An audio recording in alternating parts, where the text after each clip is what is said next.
हे वाक्य पहा. गुणांचं कौतुक करायला विशाल हृदय लागतं, पण काही लोकांची नजर एखाद्या पांढऱ्या शुभ्र वस्त्रावर पडलेल्या अगदी छोट्या डागावर आधी जाते. समोर कितीही चांगलं काम असो, त्यांचा शोध वेगळाच असतो. तुमच्या स्क्रीनवर जे वाक्य येतंय ते वाचल्यावर तुम्हाला अशा व्यक्ती लगेच आठवतील. हा शब्द आहे छिद्रान्वेषी. हा केवळ एक शब्द नाही, तर माणसाचा पूर्वाग्रह दूषित करणारा चष्मा आहे. छिद्र म्हणजे भिंतीला किंवा पात्राला असणारं छिद्र किंवा दोष, आणि अन्वेषण म्हणजे शोध घेणे.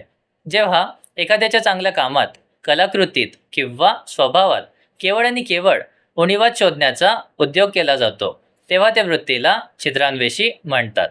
टीका करणे आणि छिद्रान्वेषण करणे यात खूप फरक आहे. सुधारण्यासाठी केलेली प्रामाणिक टीका माणसाला घडवते, पण केवळ चुका काढण्याच्या उद्देशाने उकरून काढलेले दोष माणसाचा उत्साह मारून टाकतात. अशा वृत्तीचे लोक समीक्षक नसतात, ते केवळ नकारात्मकतेचे वाहक असतात. त्यामुळे कोणाच्या तरी सुंदर कलाकृतीमध्ये सुया शोधण्यापेक्षा स्वतःच्या दृष्टिकोनाला थोडं विस्तीर्ण करणं गरजेचे आहे. अन्वेषण करायचंच असेल तर दोषाचं कशाला, गुणांचं करूया. तुमच्या मते अशा स्वभावाच्या व्यक्तींना आपण कसं हाताळलं पाहिजे? तुमच्या प्रतिक्रिया कमेंट बॉक्समध्ये नक्की नोंदवा.